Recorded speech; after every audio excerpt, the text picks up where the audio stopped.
So, before you get comfortable, take a moment to like the video and subscribe, but only if you genuinely enjoy what I do here. Let me know where you're listening from tonight, and what time it is for you. Now, dim the lights. Maybe turn on a fan for that soft background hum, and let's ease into tonight's journey together. Imagine yourself now, a warrior standing on a cold, wind-swept battlefield in the early medieval period. Perhaps on the coast of what would become, say, northern Maine, far from the modern comforts and predictable routines of daily life. The air is thick with the scent of fear, the clang of steel, and the chilling screams of battle.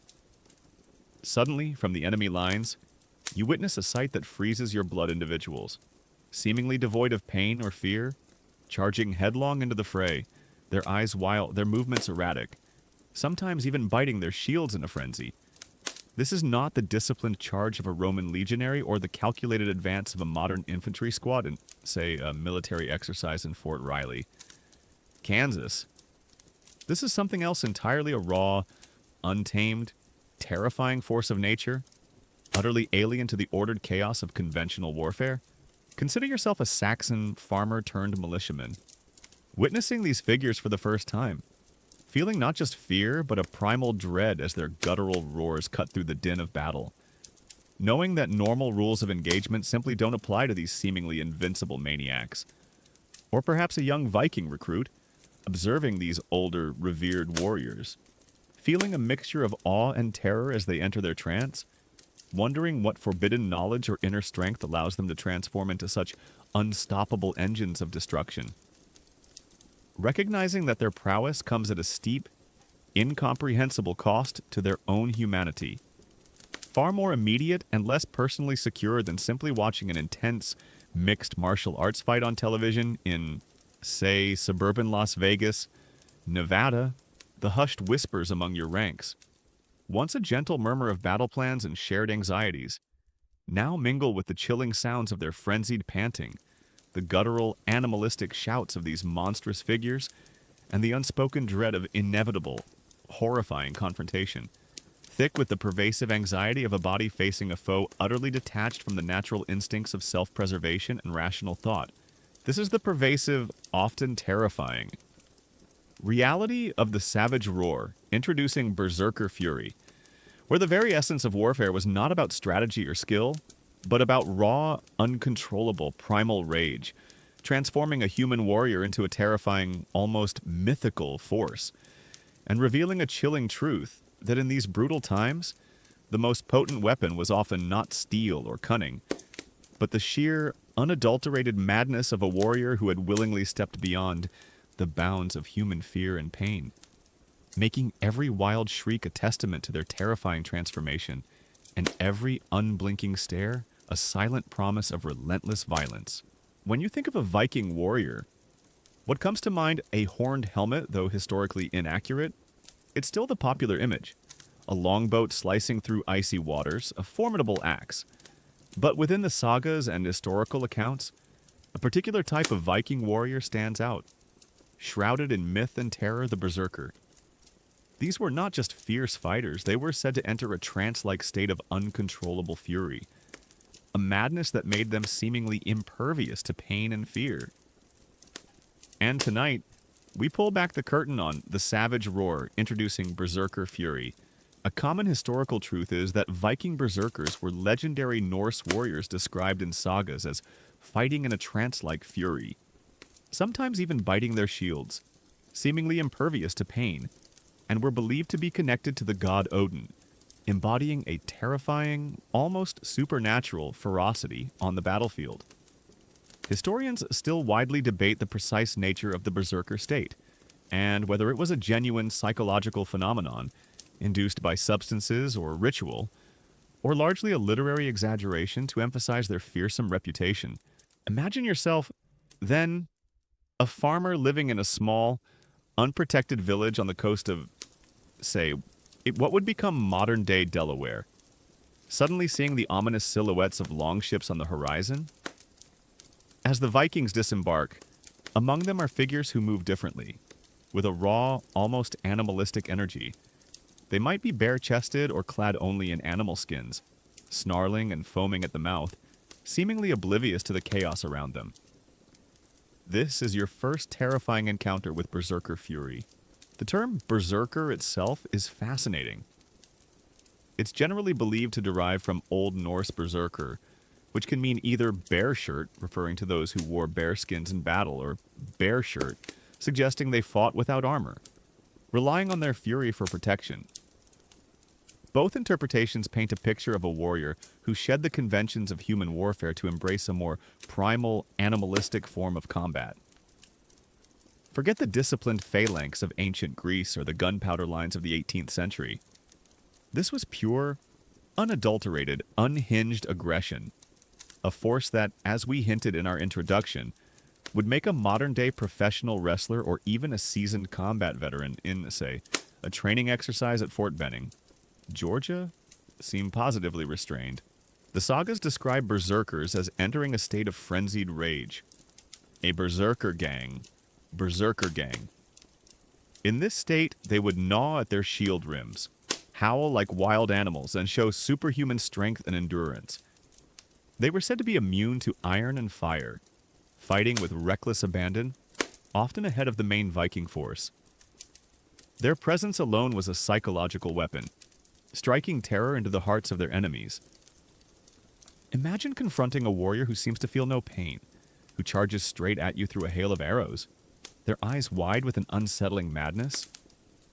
That would certainly make you reconsider your career choices as a foot soldier, wouldn't it? It truly sucked to face a berserker. A fascinating, yet rarely discussed, detail about the savage roar. Introducing berserker fury is the curious phenomenon of the pre-battle gnawing ritual, where, beyond merely biting their shields in a frenzy of battle, some berserkers were rumored to engage in specific, almost ritualistic, gnawing or tearing at animal hides or raw meat immediately before combat. Not as an overt means of sustenance, but as a deeply personal, clandestine attempt to psychologically prime themselves for their bestial transformation and to signal their terrifying intent to both allies and enemies. Transforming a mundane act of consumption into a poignant, almost desperate ritual of self-overhaul and a silent, unspoken acknowledgement of the human desire to overcome fear through extreme, symbolic acts. Imagine yourself, a nervous Viking warrior, witnessing a berserker tearing at a piece of hide with their teeth, their eyes already beginning to glaze over. A deeply personal and often overlooked detail of the hidden preparations for their terrifying transformation. It truly sucked to be that terrified just watching them. These warriors were highly valued, yet also feared by their own people. While their ferocity was undeniable, their unpredictable nature and potential for uncontrolled violence outside of battle made them dangerous to have around. They might be housed separately or kept at a distance. Their volatile energy both a blessing and a curse.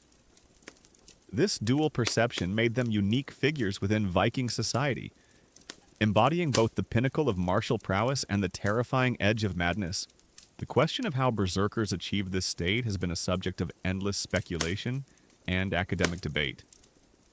Was it purely psychological, a form of self-induced hysteria, or a powerful placebo effect born from cultural belief?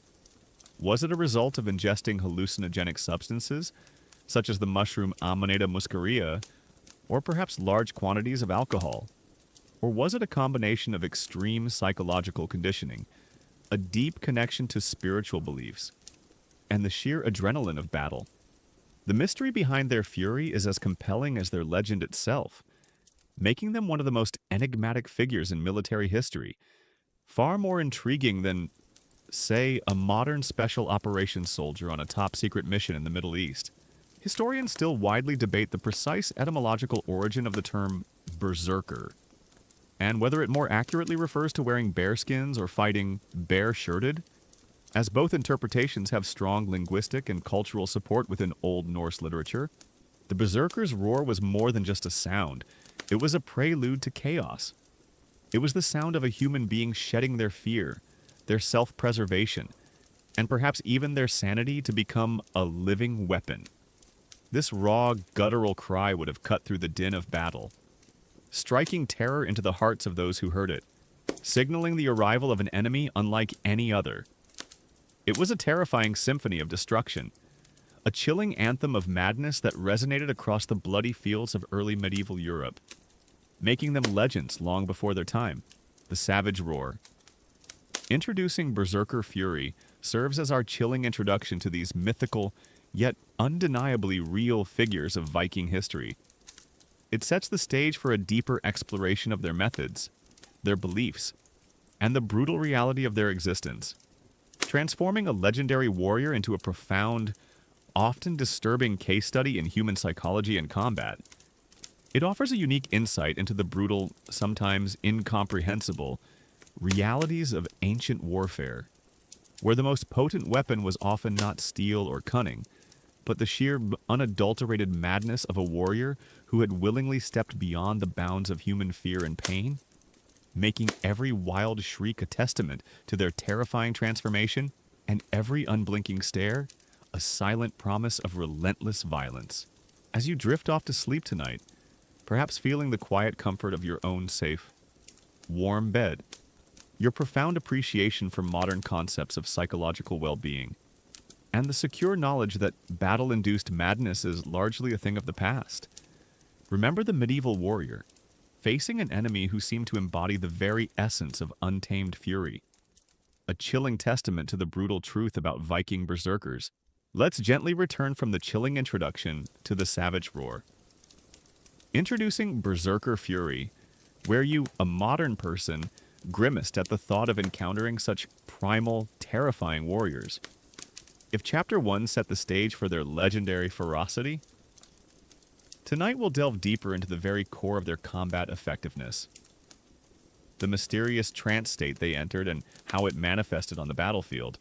We're going to explore the stark, often bewildering, reality of unleashing the beast trance in combat, contemplating how these warriors transitioned from human to something seemingly invulnerable, transforming a psychological phenomenon into a horrifyingly effective military tactic, and revealing a chilling truth that in these brutal times, the most potent weapon was often not just physical strength, but a profound, almost supernatural detachment from the very instincts of survival, making every berserker charge a testament to their terrifying mental fortitude and every unblinking stare a silent promise of relentless violence.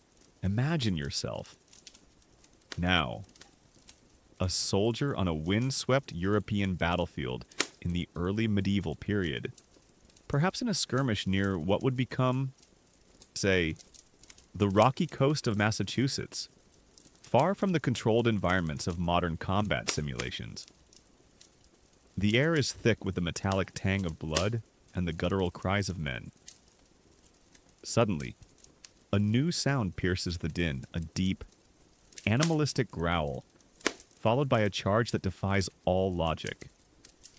This is not the disciplined advance of a modern Marine Corps unit in, say, a training exercise at Camp Pendleton, California. This is raw, unbridled, terrifying aggression, a force that seems to shrug off blows and ignore wounds, utterly alien to the natural human instincts of pain and self-preservation. Consider yourself a Frankish foot soldier, bracing for a Viking charge, but finding your shield wall cracking not under the force of numbers, but under the sheer, unthinking ferocity of a few individuals who seem to feel no pain. Their eyes wide and unseeing, their movements a terrifying, erratic dance of destruction. Or perhaps a young Saxon village defender, witnessing these figures up close for the first time, feeling not just fear but a primal terror as their erratic movements and guttural roars disorient your senses. Recognizing that conventional defenses seem useless against foes who feel no pain and show no hesitation, far more immediate and less personally secure than simply watching a particularly intense and chaotic action movie on a large screen in, say, a quiet suburban movie theater in Denver, Colorado. The hushed whispers among your comrades, once a comforting sound of shared strategy and mutual support, now mingle with the chilling sounds of their frenzied panting, the guttural, animalistic shouts of these monstrous figures, and the unspoken dread of inevitable, horrifying confrontation, thick with the pervasive anxiety of a body facing a foe utterly detached from the natural instincts of self-preservation and rational thought. This is the pervasive, often terrifying, reality of unleashing the beast trance in combat, where the very essence of warfare was not about strategy or skill, but about raw, uncontrollable primal rage, transforming a human warrior into a terrifying, almost mythical force, and revealing a chilling truth that in these brutal times, the most potent weapon was often not steel or cunning, but the sheer, unadulterated madness of a warrior who had willingly stepped beyond the bounds of human fear and pain, making every wild shriek a testament to their terrifying transformation, and every unblinking stare a silent promise of relentless violence. We've set the scene for the terrifying presence of the Berserker. Now, let's get into the heart of what made them truly fearsome, their ability to enter a trance-like state, and how this manifested in their combat style. This wasn't just bravery, it was something far more profound and disturbing, a temporary shattering of the normal human psyche in the crucible of battle.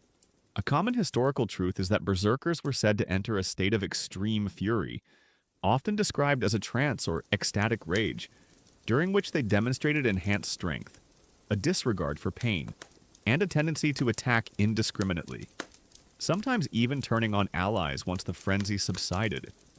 Historians still widely debate the precise psychological and physiological mechanisms behind the berserkergang, and whether it was a genuine dissociative state, a form of induced psychosis, or a highly exaggerated literary trope in the sagas to enhance their fearsome reputation. Imagine you were standing on a Viking longship, approaching a hostile shore, perhaps somewhere along the coast of what would become modern-day North Carolina. The tension is palpable. The other warriors are sharpening their axes, checking their shields, their faces grim with anticipation. Then, you see them. The berserkers. Before the battle even begins, they start to change. A subtle shift at first, their breathing deepens. Their eyes narrow. A low growl might escape their throats. Then the transformation accelerates. They might begin to tremble, to foam at the mouth, their skin flushing red. Some accounts even mention them stripping off their armor, as if it were a hindrance, or gnawing at the rims of their shields with such force that dents were left. This pre-battle ritual, whatever its exact form, was the ignition of the berserkergang, the berserker trance. Once in this state, their combat was terrifyingly effective. They wouldn't fight with the calculated precision of a trained swordsman. Instead, their movements would be frenzied, almost inhumanly powerful. They would swing their weapons with immense force, often seemingly unaware of their own wounds. Arrows might stick in their flesh. Sword cuts might bleed, but they would continue to advance, their minds seemingly detached from their body's pain receptors. This indifference to injury, combined with their sheer aggression, made them incredibly difficult to stop. Imagine trying to fight someone who simply doesn't care about being hurt. It truly sucked to be on the receiving end of that. A fascinating, yet rarely discussed detail about unleashing the beast. Trance in combat is the curious phenomenon of the pre-battle silence, where, immediately before their terrifying outburst, some berserkers were rumored to enter a profound, almost unnatural state of absolute stillness and silence, their eyes fixed and unblinking, not as an overt act of calm, but as a deeply personal, clandestine moment of profound dissociation and psychological preparation, transforming a mundane pause into a poignant, almost desperate ritual of self-annihilation, and a silent, unspoken acknowledgement of the human desire to transcend fear through extreme, inner focus before unleashing terrifying external chaos. Imagine yourself a nervous Viking ally, witnessing a berserker suddenly fall completely silent amidst the pre-battle din, their gaze distant and vacant, a deeply personal and often overlooked detail of the hidden, terrifying journey they embarked upon before the fight. It truly sucked to see that chilling calm before the storm. Their attacks were often described as indiscriminate. They wouldn't necessarily target the most skilled opponent. They would simply charge into the thickest part of the enemy line, smashing and hacking at anyone in their path. This chaotic, unpredictable nature further amplified their psychological impact. Enemies wouldn't know where the berserker would strike next, or how to counter someone who seemed to defy all conventional combat logic. This wasn't strategic brilliance, it was pure, unadulterated, unthinking destruction. Far more disorienting than facing a highly trained but predictable opponent in, say, a modern tactical simulation in a controlled environment in Quantico. Virginia, the sources suggest that after the frenzy subsided, the berserker would be left utterly exhausted, weak, and often mentally disoriented. They would collapse, sometimes needing days to recover from the intense physical and psychological toll of the berserkergang. This wasn't a sustainable state of being. It was a burst of extreme energy, followed by a profound crash. Imagine the physical hangover, the mental fog, the slow return to normalcy after such an intense, terrifying experience. It highlights that the berserker state, while fearsome, came at a steep personal cost. Historians still widely debate the precise physiological effects of the berserkergang, and whether the described insensitivity to pain was due to endorphin release, psychological dissociation, or a heightened state of adrenaline. Given the limited scientific understanding in the medieval sources, the connection between this trance and their religious beliefs is also significant. Berserkers were often associated with the Norse god Odin, the god of war, poetry, and ecstasy, who also had connections to shamanism and altered states of consciousness. It's possible that the berserkergang was seen as a divine gift or a spiritual possession, a way of channeling Odin's wild, furious energy into battle. This spiritual dimension would have added another layer of awe and terror to their presence, making them not just skilled warriors, but conduits for divine, destructive power. Unleashing the beast trance in combat peels back the layers of myth to reveal the terrifying effectiveness of the berserkers' unique approach to warfare.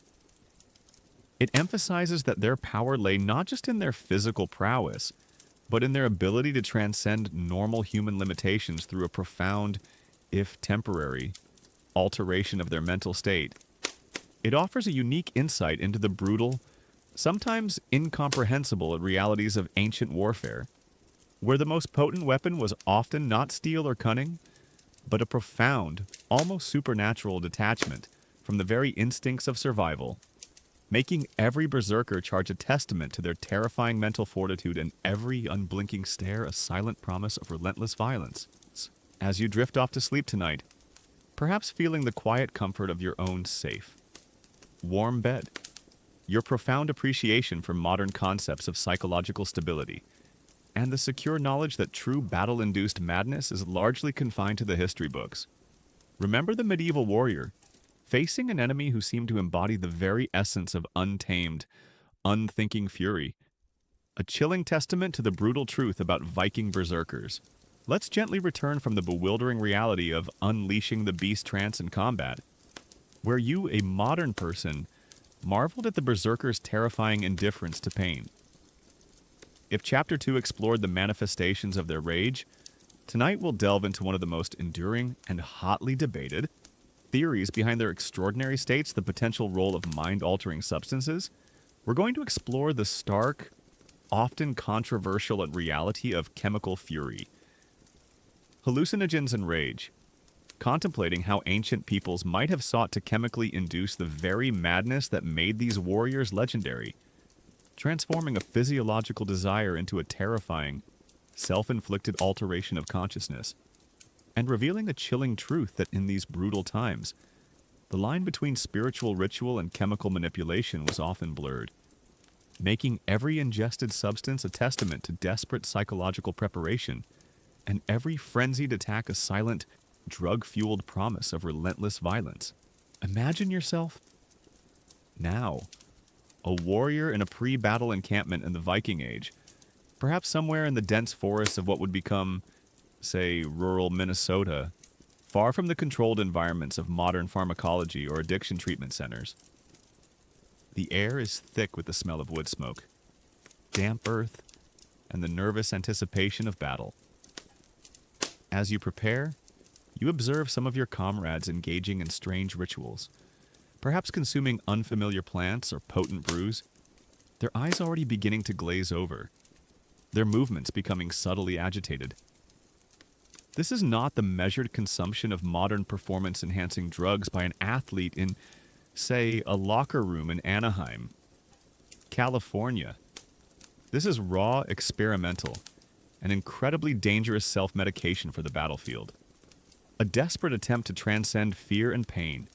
Consider yourself a skeptical elder, observing these younger warriors, feeling a mixture of awe and apprehension as they consume their mysterious concoctions, knowing that while the outcome might be terrifyingly effective in battle, the price paid in altered sanity and potential addiction could be immense. Or perhaps a rival tribal chieftain, observing captured berserkers after battle, trying to understand the source of their terrifying, unnatural fury, wondering if some forbidden knowledge of plants or fungi grants them their horrifying power. Recognizing that this chemical edge adds another layer of unpredictability to their already formidable reputation. Far more immediate and less personally secure than simply watching a documentary about historical drug use in a controlled, educational setting in, say, a quiet university lecture hall in Philadelphia, Pennsylvania. The hushed whispers among the warriors, once a comforting sound of shared strategy and mutual support, now mingle with the chilling sounds of their guttural retching.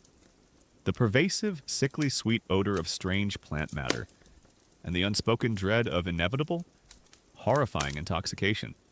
Thick with the pervasive anxiety of a body facing a foe whose very consciousness has been deliberately warped by desperate chemical means. This is the pervasive, often terrifying, reality of chemical fury, hallucinogens, and rage, where the very essence of preparation for battle was not about disciplined training or strategic planning, but about raw, experimental alteration of consciousness, transforming a human warrior into a terrifying, chemically fueled force, and revealing a chilling truth that in these brutal times, the quest for an edge in combat led some to willingly embrace madness through the deliberate ingestion of potent, dangerous substances, making every strange concoction a testament to desperate psychological preparation, and every frenzied attack a silent, drug-fueled promise of relentless violence. We've explored the berserker's terrifying trance and how it manifested in combat. Now, let's dive into one of the most intriguing and persistent theories about how they achieved this state. The idea that they consumed hallucinogenic substances or potent alcoholic brews to induce their famed fury. This theory, while still debated, offers a fascinating, albeit dark, glimpse into the intersection of ancient warfare, pharmacology, and ritual. A common historical truth is that one prominent theory suggests medieval berserkers may have consumed mind-altering substances, most notably the Amanita muscaria mushroom fly agaric, or strong alcoholic concoctions, to induce their trance-like state of fury, leading to heightened aggression, pain, insensitivity, and disorientation on the battlefield. Historians still widely debate the conclusive archaeological or textual evidence for the widespread use of such substances by berserkers, and whether their symptoms could be better explained by psychological factors, intense training, or other physiological responses to extreme stress. Imagine you are a Viking shaman or a wise elder, familiar with the plants and fungi of your northern lands, perhaps in what would become, say, the wild, untamed wilderness of Alaska. You understand their properties, their power to alter perception, to induce visions, or to dull pain. You recognize that in the crucible of battle, a warrior needs to transcend normal human limitations. This is where the theories of chemical fury begin. The most widely discussed candidate for a hallucinogenic substance is the fly agaric mushroom, Amanita muscaria. This iconic red and white mushroom, common across the northern hemisphere, contains psychoactive compounds, primarily muscimol and ibotenic acid, that can induce a range of effects: euphoria, disorientation, visual and auditory distortions, muscle spasms, and importantly for our berserkers, a feeling of increased strength, and a decreased perception of pain. Some accounts from Siberian shamanic traditions, which also utilized Amanita muscaria, describe users entering trance states, experiencing increased physical prowess, and even howling like wolves, symptoms strikingly similar to those attributed to berserkers. Imagine the scene: a warrior consuming this vibrant, potentially deadly fungus, their senses beginning to distort, their mind detaching from reality, preparing for battle not through disciplined focus, but through a chemically induced frenzy. This is far removed from the controlled environment of a modern pharmaceutical trial in, say, a research lab in Cambridge, Massachusetts. It truly sucked to put such a powerful, unpredictable substance into your body. A fascinating, yet rarely discussed detail about chemical fury. Hallucinogens and rage is the curious phenomenon of the ritualized vomit, where, due to the emetic properties of Amanita muscaria, fly agaric, or other potent substances, some berserkers or their facilitators might have engaged in ritualistic vomiting before battle. Not as an overt sign of sickness, but as a deeply personal, clandestine attempt to purge the initial uncomfortable physiological effects while retaining the desired psychoactive properties. Transforming a mundane bodily function into a poignant, almost desperate, purification ritual, and a silent, unspoken acknowledgement of the human desire to control, or at least manage, the chaotic impact of mind-altering compounds. Imagine yourself, a nervous Viking recruit, watching a berserker vomit violently before battle, only to see them rise with renewed, terrifying intensity. A deeply personal and often overlooked detail of the hidden, desperate measures taken to achieve their battle rage. It truly sucked to purge your guts like that before fighting. Another theory suggests the use of large quantities of alcohol. While not a hallucinogen, extreme intoxication can also dull pain, impair judgment, and lower inhibitions, leading to reckless behavior and aggression. Combined with the adrenaline of battle and a pre-existing cultural predisposition for martial fury, a warrior fueled by copious amounts of ale could certainly display some berserker-like traits. However, while alcohol might make a warrior reckless, it typically doesn't confer the sustained, almost superhuman indifference to pain described in the sagas, making the Amanita muscaria theory more compelling for many scholars. The debate among historians and pharmacologists centers on several points. Firstly, while the symptoms of Amanita muscaria intoxication can align with berserker descriptions, there's no definitive archaeological evidence like mushroom residue found at Viking sites or explicit textual references in the sagas confirming their use. The sagas are literary works, sometimes embellished, and their descriptions could be metaphorical. Secondly, the effects of Amanita muscaria are highly variable and unpredictable. A warrior might become enraged, but they might also become nauseous, disoriented to the point of incapacitation, or even fall into a deep sleep, making it a risky choice for battlefield preparation. It's not like taking a precisely dosed performance enhancer from a modern sports clinic in, say, Los Angeles, California. Historians still widely debate the precise chemical compounds present in medieval psychoactive plants or fungi, and whether the primary effects experienced by berserkers were truly hallucinogenic, stimulant, or sedative in nature, given the variability of natural substances and the lack of precise chemical analysis in historical accounts. Despite the debates, the idea of chemical fury persists because it offers a tangible explanation for an otherwise inexplicable phenomenon. It acknowledges that ancient peoples often had sophisticated knowledge of their natural environment, including the psychoactive properties of plants. It suggests that berserkers, in their desperate quest for an edge in combat, were willing to experiment with powerful, dangerous substances to achieve a state of mind that allowed them to transcend fear and pain. This adds another layer of brutality and desperation to their legend, transforming them from mere madmen into individuals who consciously, or perhaps ritualistically, sacrifice their minds for military prowess. Chemical fury, hallucinogens and rage provides a compelling, if controversial, lens through which to view the berserker phenomenon. It delves into the potential secret behind their terrifying power, linking ancient warfare to early understandings of pharmacology and altered states of consciousness.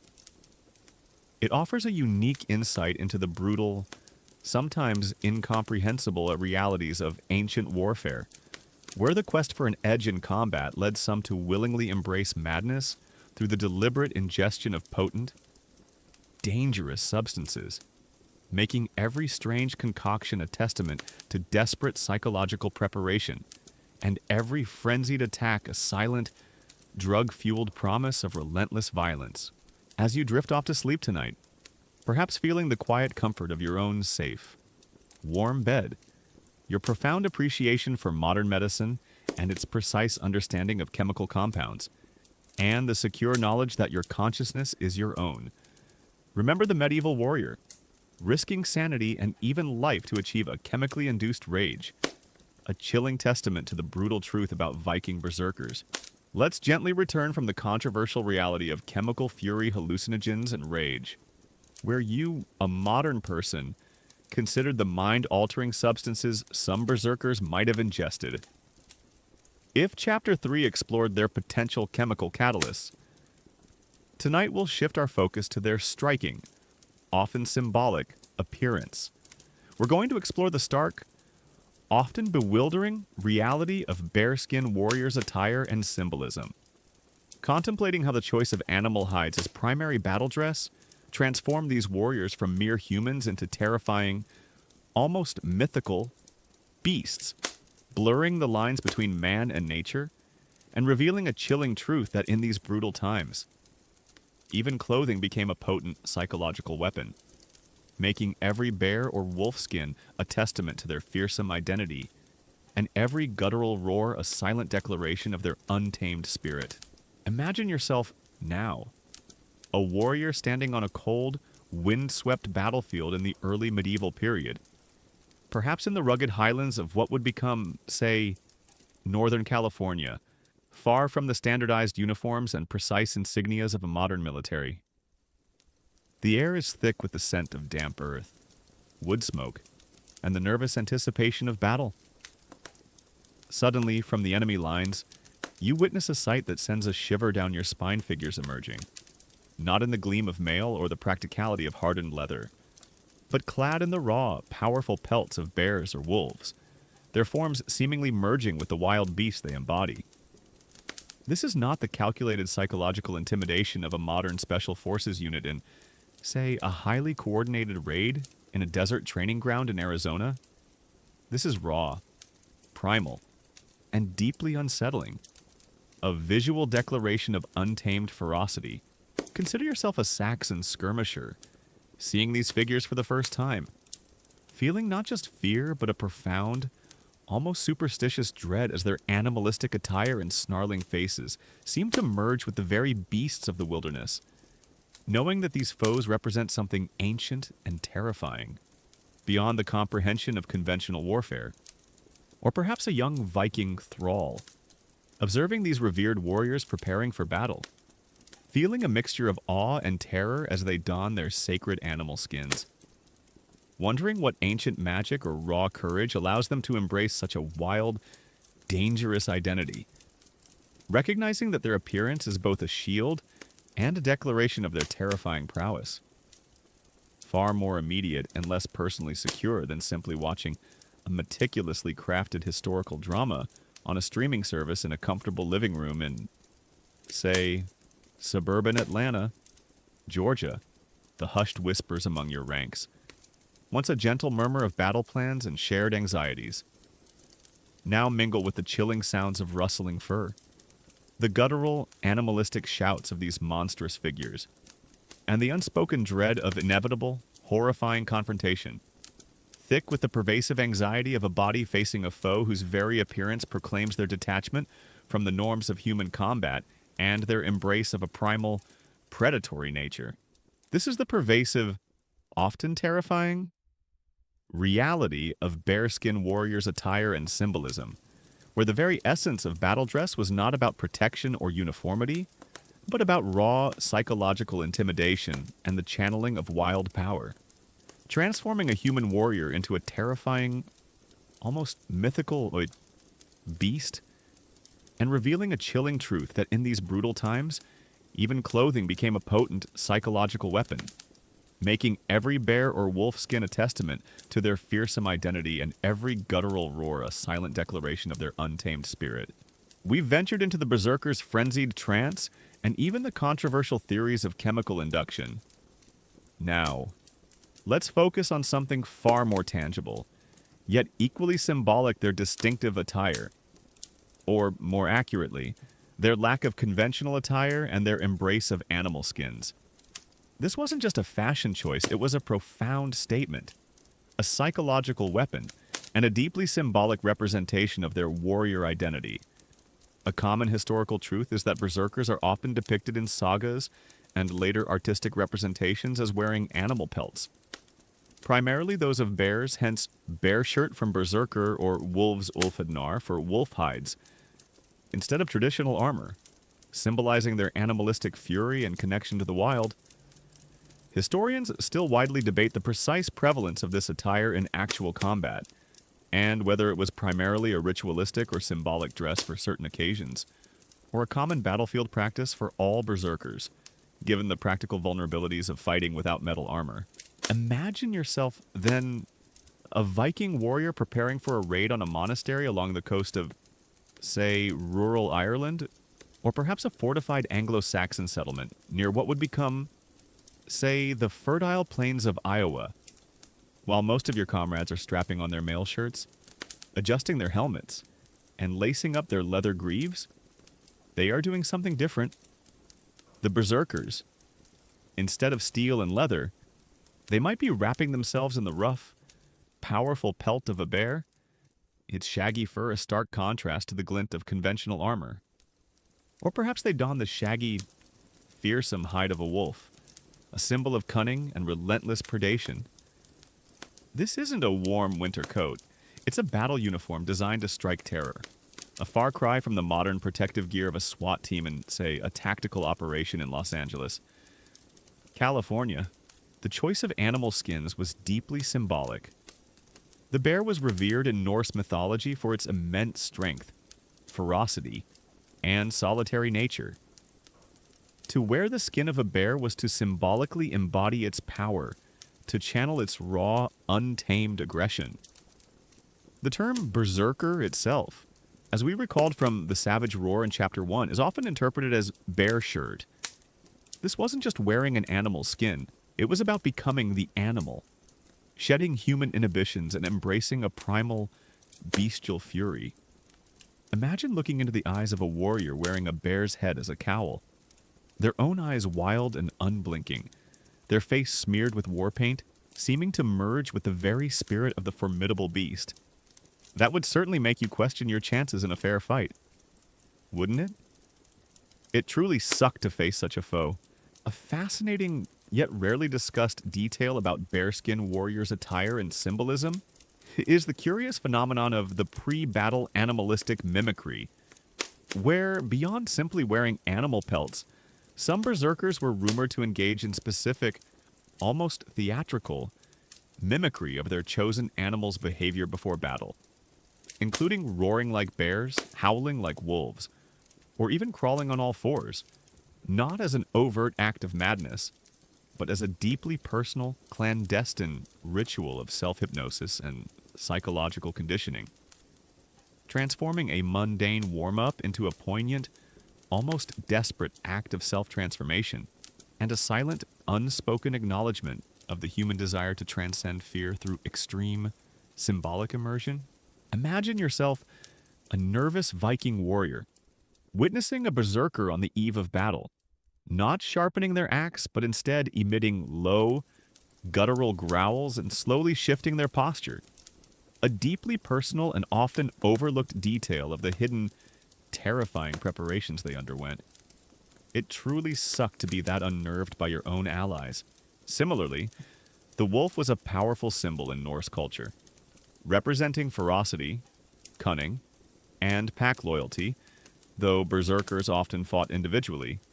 Warriors who wore wolf skins were sometimes called wolfidnar, wolf hides. These were often associated with stealth and a more cunning, yet equally savage approach to battle. To don the skin of a wolf was to take on its predatory instincts, to hunt and kill with ruthless efficiency. Beyond the symbolism, there was also a practical, albeit risky, aspect to this attire.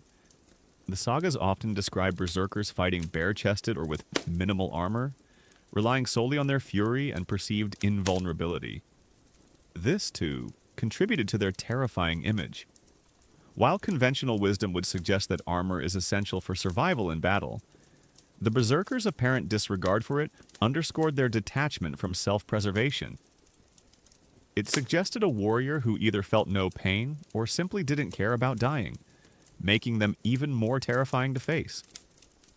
This naked aggression was far more unnerving than facing a heavily armored knight in, say, a jousting tournament in a medieval fair in New York. Historians still widely debate the extent to which berserker attire was purely symbolic versus functional, and whether wearing animal pelts offered any practical benefits in combat, such as psychological intimidation, improved grip for grappling, or even minor protection against blunt force.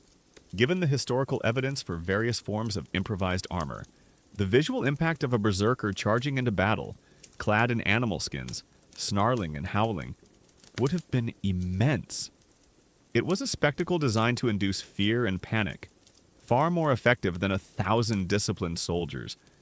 It turned them into something more than human, a primal force of nature, unleashed on the battlefield. This was a form of psychological warfare, a declaration that you were facing not just men, but something untamed and terrifying, a living embodiment of the wild spirit of the North. Bearskin warriors' attire and symbolism delves into the powerful visual and psychological dimensions of the berserker phenomenon. It highlights how their choice of battle dress transcended mere practicality to become a fundamental part of their terrifying identity and a potent weapon in itself. It offers a unique insight into the brutal, sometimes incomprehensible realities of ancient warfare, where even clothing became a potent psychological weapon, making every bear or wolf skin a testament to their fearsome identity, and every guttural roar a silent declaration of their untamed spirit. As you drift off to sleep tonight, perhaps feeling the quiet comfort of your own safe, warm bed, your profound appreciation for modern protective gear, and the secure knowledge that battle uniforms are designed for safety, not terror. Remember the medieval warrior, facing an enemy who seemed to embody the very essence of a wild beast, a chilling testament to the brutal truth about Viking berserkers. Let's gently return from the striking, yet undeniably primitive, reality of bearskin warriors' attire and symbolism, where you, a modern person, marveled at their terrifying choice of animal pelts. If Chapter 4 explored their visual identity, tonight we'll delve into the spiritual heart of their fury, their profound connection to the Norse pantheon, particularly the enigmatic Allfather. We're going to explore the stark, often mystical, reality of gods of war Odin and divine madness, contemplating how the berserkers' seemingly uncontrollable rage was seen not just as a physical phenomenon, but as a sacred, almost shamanic, channeling of divine energy, transforming a human warrior into a terrifying, divinely inspired force, and revealing a chilling truth that in these brutal times, the line between mortal combat and spiritual ecstasy was often blurred, making every berserker's frenzy a testament to their profound religious conviction, and every unblinking stare a silent prayer to the powerful, unpredictable gods. Imagine yourself, now, a devout Viking warrior in a sacred grove on the eve of battle, perhaps in the hushed, ancient forests of what would become, say, rural Wisconsin, far from the secular battlefields and strategic doctrines of a modern military. The air is thick with the scent of pine, damp earth, and the faint, unsettling aroma of sacrificed offerings. As you prepare for combat, you observe some of your comrades, the berserkers, engaging in deep, guttural chants, their eyes fixed on the flickering shadows, their bodies trembling with an otherworldly energy. This is not the calculated psychological preparation of a modern soldier before a mission. In, say, a highly disciplined unit in Fort Bragg, North Carolina, this is raw, visceral, and deeply spiritual. A desperate attempt to invite divine intervention and channel an ancient, terrifying power? Consider yourself a skeptical thrall, observing these rituals from a safe distance, feeling a mixture of awe and fear as the berserkers seem to tap into something beyond human comprehension. Knowing that while their ferocity in battle is undeniable, the spiritual cost of such a divine embrace might be immense. Or perhaps a wise vulva, a seeress, witnessing the berserkers' spiritual preparations, feeling the echoes of Odin's wild hunt in their cries, recognizing that their madness is not merely human, but a potent, dangerous gift from the gods, a testament to the unpredictable forces they invite into their very souls. Far more immediate and less personally secure than simply attending a peaceful religious service in a quiet, modern church in, say, suburban Houston, Texas. The hushed whispers among the congregation of warriors, once a comforting sound of shared prayer and mutual support, now mingle with the chilling sounds of their guttural chanting, the pervasive, almost perceptible scent of ancient sacrifices, and the unspoken dread of inevitable, horrifying, divine possession, thick with the pervasive anxiety of a body willingly offering itself as a conduit for the terrifying, unpredictable power of the gods. This is the pervasive, often terrifying, reality of gods of war Odin and divine madness, where the very essence of battle preparation was not about physical training alone, but about raw, spiritual communion, transforming a human warrior into a terrifying, divinely inspired force, and revealing a chilling truth that in these brutal times, the quest for an edge in combat led some to willingly embrace a profound spiritual connection to their unpredictable gods, making every frenzied attack a testament to their sacred fervor, and every unblinking stare a silent prayer for unstoppable, battle-born madness.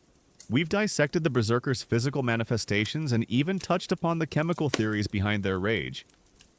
Now, let's ascend into the realm of the spiritual, for in the Viking world, every act, especially one as extreme as the berserkergang, had a profound connection to their pantheon of gods. Tonight, we explore gods of war Odin and divine madness, delving into the spiritual bedrock of their terrifying fury. A common historical truth is that berserkers were closely associated with the Norse god Odin, often seen as his special warriors, embodying his aspects of fury, ecstasy, and cunning. And their berserkergang was frequently interpreted as a form of divine madness or possession, a direct channeling of Odin's untamed power on the battlefield. Historians still widely debate the precise nature and extent of the berserkers' self-identification with Odin, and whether their spiritual practices involved specific rituals to invoke his power, or if their connection was more broadly understood as an innate, almost fated manifestation of his influence. Imagine yourself, then, a worshipper in a great wooden hall, perhaps in a chieftain's longhouse in what would become, say, the vast plains of South Dakota, far from the structured theology and organized services of a modern religion. Around you, the air is thick with the scent of sacrifice, the murmur of prayers, and the stories of ancient gods. Among them stands Odin, the All-Father, a complex deity associated with war, wisdom, poetry, death, and crucially for our berserkers, ecstasy, frenzy, and inspiration. He was the god of those who sought knowledge, often through extreme means, and those who embraced the chaotic, unpredictable nature of battle. The berserkers' connection to Odin was profound. They were often considered his favored warriors, embodying his wild and unpredictable nature, their battle frenzy. The berserkergang, which we recalled from unleashing the beast in Chapter 2, was not merely a physical state, but a divine madness, a temporary possession by Odin's spirit. When a berserker howled like a wolf or gnawed at their shield, It wasn't just a sign of human rage. It was seen as Odin's fury coursing through their veins, making them instruments of his will on the battlefield. Imagine yourself a berserker, feeling the divine madness descend upon you, transforming your fear into an unstoppable force, believing that Odin himself is guiding your acts. That's a powerful motivator, far more potent than any modern motivational speech you might hear from a coach in, say, a professional sports team locker room in New York City. It truly sucked to be on the wrong side of that divine fury. A fascinating, yet rarely discussed, detail about gods of war Odin and divine madness is the curious phenomenon of the pre-battle prophetic dream, where some berserkers or their companions were rumored to experience vivid, often disturbing, dreams or visions on the eve of battle, interpreted as direct messages or omens from Odin, foretelling their fate or guiding their battle rage, not as an overt strategy, but as a deeply personal and clandestine form of divine communication and a silent, unspoken acknowledgement of the human desire for reassurance and purpose in the face of inevitable, brutal combat. Imagine yourself a berserker, waking in a cold sweat from a dream filled with ravens and ancient symbols, feeling the unsettling certainty that Odin has marked you for glory or death, a deeply personal and often overlooked detail of the hidden spiritual lives that fueled their terrifying actions. It truly sucked to receive such a heavy burden from a dream. This spiritual connection also explains some of the more extreme behaviors attributed to berserkers. The disregard for pain, the seemingly superhuman strength, the wild, animalistic cries, these could all be interpreted as signs of divine intervention, of a human body temporarily overridden by the raw power of a god. It wasn't simply a mental breakdown, it was a sacred transformation, a stepping outside the bounds of normal human existence to embody a divine, destructive force. Think about it if you believe a god is literally flowing through you. Would you fear a mortal sword? The concept of divine madness, or ecstatic frenzy, was not unique to the Vikings. Many ancient cultures had warrior cults or spiritual traditions that involved altered states of consciousness, often linked to deities of war or the wild. The Vikings, however, seem to have taken this to a particularly potent and terrifying extreme with their berserkers. Their connection to Odin also explains why they might have been feared even by their own people. To channel such raw, divine power was both awe-inspiring and deeply unsettling. A force that could be unpredictable and dangerous when not directed at the enemy. Historians still widely debate the precise nature of the spiritual rituals berserkers may have engaged in to invoke Odin, and whether these practices involved specific chants, dances, or symbolic acts of self-sacrifice. Given the limited explicit descriptions in the sagas and archaeological records, the berserkers' animalistic attire, which we discussed in Bearskin Warriors in Chapter 4, whether bear or wolf skins, further cemented their spiritual connection. These animals were powerful totems in Norse cosmology, often associated with Odin himself, such as his wolves. Gary and Freki, by donning their skins, the berserkers weren't just showing their ferocity, they were performing a ritualistic act of transformation, symbolically becoming the animals of Odin, embodying their predatory instincts and wild spirit. This visual symbolism reinforced the idea that these were not ordinary warriors, but something more primal, more deeply connected to the ancient, terrifying forces of the Norse world. Gods of war, Odin and divine madness reveals the profound spiritual dimension of the berserker phenomenon, illustrating how their terrifying fury was interwoven with their deepest religious beliefs. It highlights that their combat prowess was seen not just as physical skill, but as a sacred, almost shamanic, channeling of divine energy. It offers a unique insight into the brutal, sometimes incomprehensible realities of ancient warfare, where the line between mortal combat and spiritual ecstasy was often blurred, making every berserker's frenzy a testament to their profound religious conviction, and every unblinking stare a silent prayer to the powerful, unpredictable gods. As you drift off to sleep tonight, perhaps feeling the quiet comfort of your own safe, warm bed. Your profound appreciation for the separation of church and state in modern society, and the secure knowledge that spiritual fervor is rarely channeled into physical violence in the same way. Remember the medieval warrior, believing themselves to be a conduit for divine fury, a chilling testament to the brutal truth about Viking berserkers. Let's gently return from the mystical, yet undeniably terrifying. Reality of gods of war, Odin and divine madness, where you, a modern person, contemplated the berserker's spiritual connection to the Allfather. If Chapter 5 explored their divine inspiration, tonight we'll delve into a less romanticized, more challenging aspect of their existence, what happened after the battle. When the fury faded and they returned to ordinary life, we're going to explore the stark, often isolating, reality of beyond the battlefield. Life after Rage, contemplating how these warriors, capable of such extreme violence, struggled to reintegrate into society, transforming their heroic prowess into a profound personal burden, and revealing a chilling truth that, in these brutal times, the very qualities that made them fearsome in combat often made them outcasts in peacetime, making every moment of post-frenzy exhaustion a testament to their profound psychological toll, and every distant stare a silent reminder of their enduring detachment from normalcy. Imagine yourself now, a Viking warrior returning from a successful raid, perhaps to a bustling longhouse settlement in what would become, say, the fertile valleys of Virginia, far from the structured psychological debriefings and support systems of a modern military. The sounds of celebration fill the air, feasting, drinking, the recounting of heroic deeds.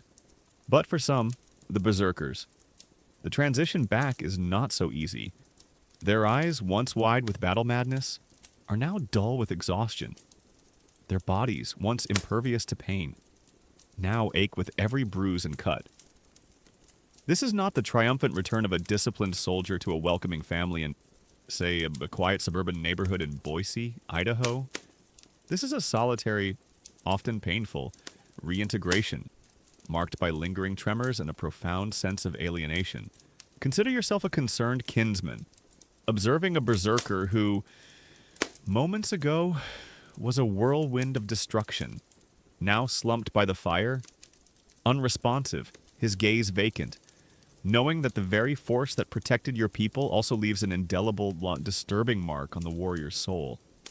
Or perhaps a village elder, tasked with managing the peace within the community, feeling a mixture of gratitude and apprehension towards these volatile individuals, recognizing that their presence, while vital in war, poses a constant, unpredictable threat to the tranquility of peacetime, forcing you to acknowledge the profound dual nature of their existence.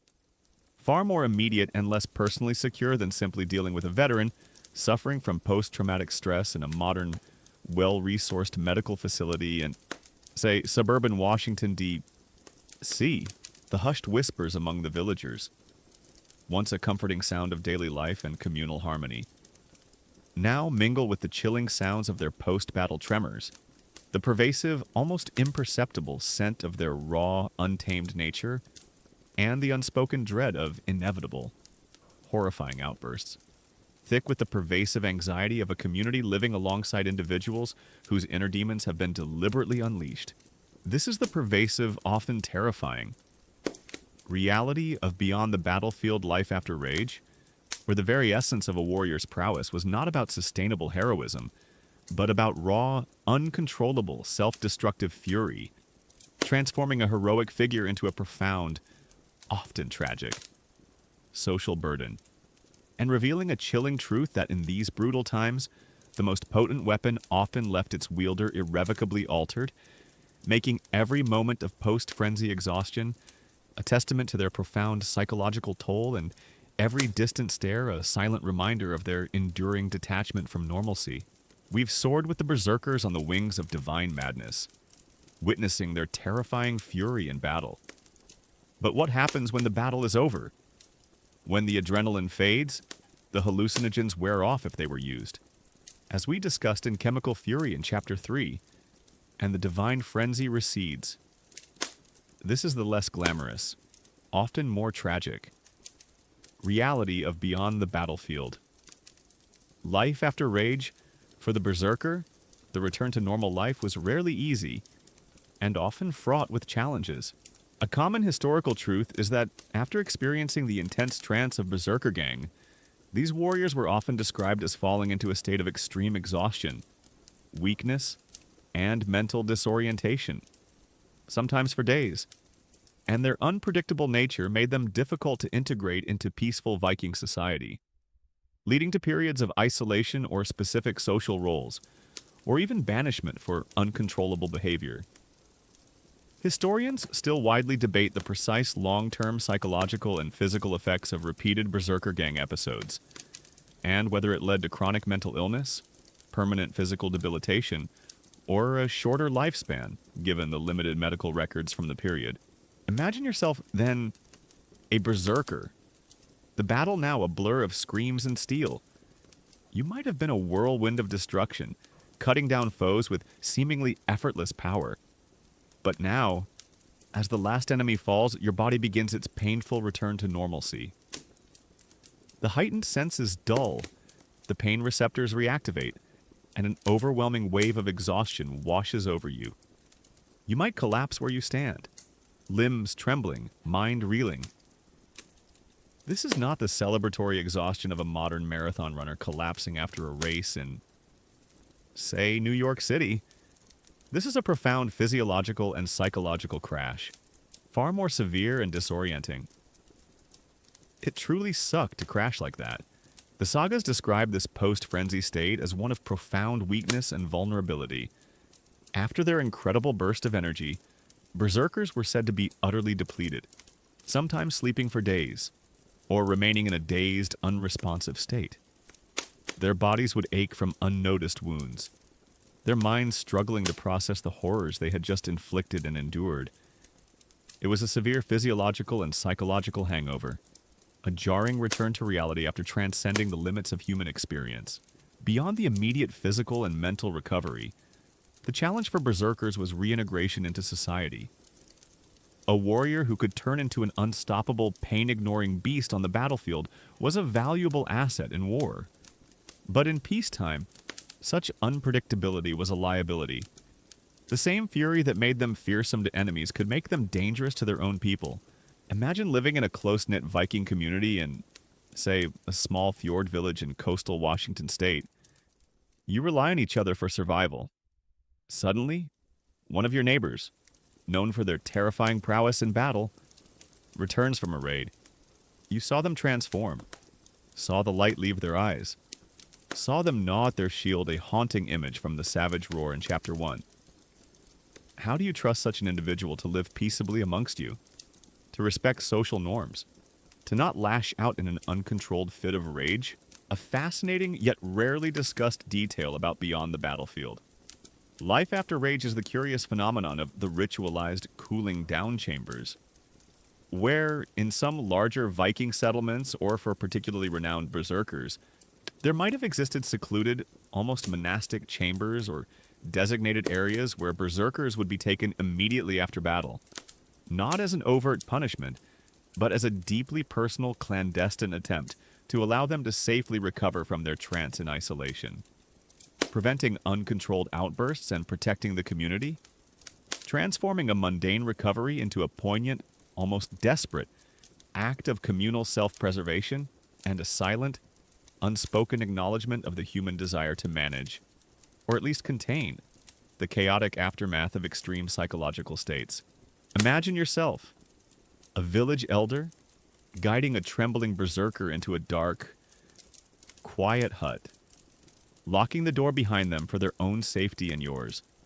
A deeply personal and often overlooked detail of the hidden, difficult lives these warriors led. It truly sucked to be locked away after fighting for your people. Berserkers might have occupied a unique, somewhat isolated position within Viking society. They might have lived on the fringes, revered for their martial prowess, but feared for their volatility. Some scholars suggest they might have formed separate brotherhoods or cults, providing a social structure where their unique nature could be understood and managed. They might have been called upon only when their extreme ferocity was absolutely necessary, otherwise kept at a safe distance. This social isolation, this sense of being other, would have been a constant burden, far more insidious than simply feeling out of place at a social gathering in, say, a modern small town in Nebraska. The long-term psychological toll would have been immense. Repeatedly entering such extreme dissociative states, repeatedly inflicting and enduring such violence, would inevitably leave scars on the psyche. While we can't diagnose them with modern terms like PTSD, it's highly likely that berserkers suffered from chronic psychological distress, manifesting as anxiety, depression, social withdrawal, or continued violent tendencies. Their lives were likely shorter, marked by physical injuries and the invisible wounds of their unique, terrifying profession. Historians still widely debate the specific social roles and community integration strategies for berserkers in different Viking societies, and whether they were primarily revered religious figures, feared outcasts, or a combination of both. Given the variability of the sagas and archaeological interpretations, while the image of the berserker on the battlefield is one of invincible fury, the reality of their existence beyond the battlefield, life after rage was likely one of profound exhaustion, social alienation, and ongoing psychological struggle. Their heroism came at a steep personal cost, a stark reminder that even the most formidable warriors paid a heavy price for their brutal prowess. Beyond the battlefield, life after rage offers a somber, yet crucial perspective on the berserker phenomenon. It delves into the often overlooked aftermath of their terrifying fury, highlighting the profound personal and social challenges they faced after shedding their combat trance. It offers a unique insight into the brutal, sometimes incomprehensible realities of ancient warfare, where the very qualities that made them fearsome in combat often made them outcasts in peacetime, making every moment of post-frenzy exhaustion a testament to their profound psychological toll, and every distant stare a silent reminder of their enduring detachment from normalcy. As you drift off to sleep tonight, perhaps feeling the quiet comfort of your own safe, warm bed, your profound appreciation for modern mental health support, and the secure knowledge that warriors today have avenues for healing. Remember the medieval berserker, battling inner demons long after the external fight was over. A chilling testament to the brutal truth about Viking berserkers, let's gently return from the somber, yet undeniably poignant reality of beyond the battlefield. Life after rage, where you, a modern person, contemplated the berserkers' difficult reintegration into society. If Chapter 6 explored their personal aftermath. Tonight we'll broaden our historical lens to examine the eventual decline and disappearance of these legendary warriors. We're going to explore the stark, often debated, reality of the berserker's end, decline and disappearance, contemplating how a combination of societal shifts, changing military tactics, and the rise of new religious beliefs ultimately led to the fading of a terrifying, yet iconic, warrior tradition, transforming their once fearsome presence into a haunting memory and revealing a chilling truth that even the most extreme forms of human behavior are shaped and ultimately superseded by the relentless currents of historical change, making every forgotten ritual a testament to societal evolution, and every silent battlefield a poignant reminder of a warrior code now lost to time. Imagine yourself now a Viking elder in the twilight of the Viking Age, perhaps in a longhouse community in what would become, say, the tranquil farmlands of Indiana, far from the dynamic, rapid shifts of modern globalized society. The stories of berserkers, once vibrant and terrifying, are now told with a different tone, less about current prowess, more about a legendary past. You still hear tales of their ferocity, but you see fewer and fewer of them, and their wildness seems increasingly out of place in a society slowly embracing new ideas. This is not the sudden obsolescence of a piece of technology in, say, a bustling tech hub in San Francisco. California, this is a gradual, often subtle fading Driven by cultural and military evolution, consider yourself a young Norse chieftain, seeking to consolidate power and establish more centralized, disciplined armies. Finding the unpredictable nature of berserkers an increasing liability rather than an asset, subtly discouraging their practices in favor of more controllable forces, thereby contributing to their slow decline.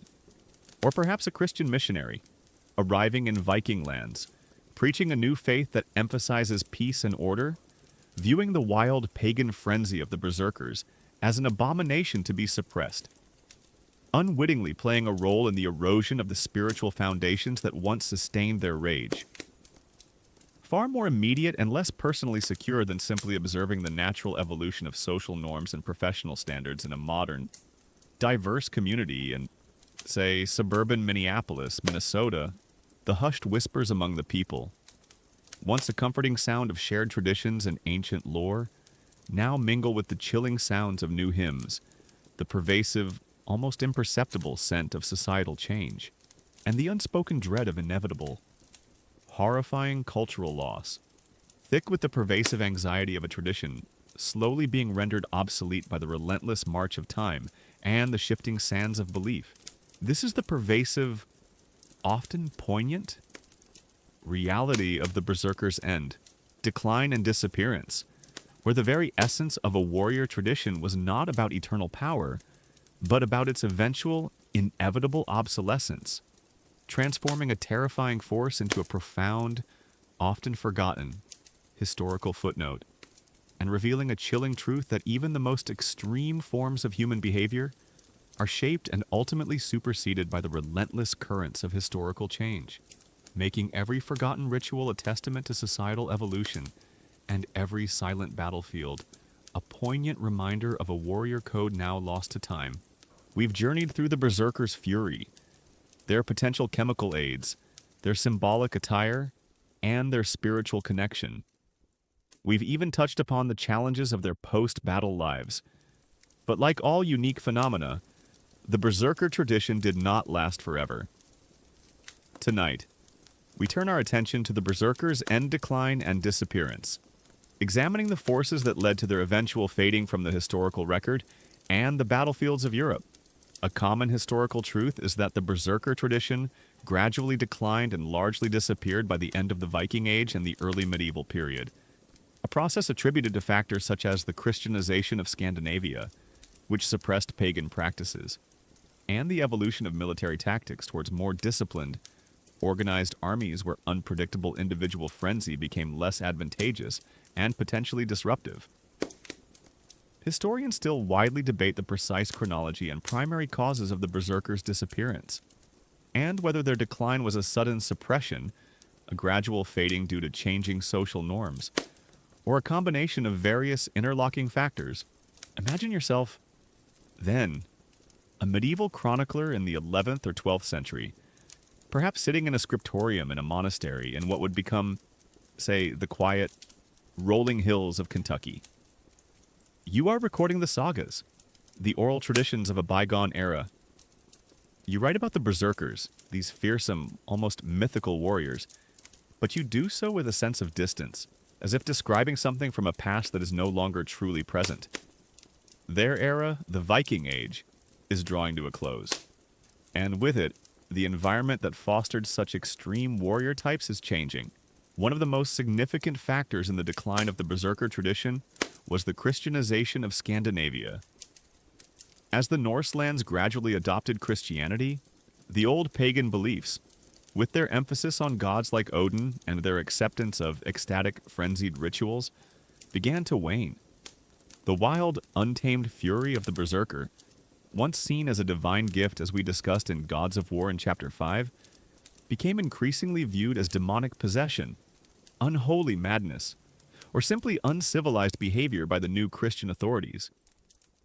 Imagine the conflict a new faith-preaching order, peace at least in theory, and controlled behavior, clashing with a warrior tradition rooted in primal, uncontrolled rage. This was a direct spiritual and cultural assault on the very foundation of the berserker identity, far more profound than simply a shift in popular music taste in, say, a bustling music scene in Nashville, Tennessee, It truly sucked to be considered unholy for your fighting prowess. A fascinating yet rarely discussed detail about the berserker's end.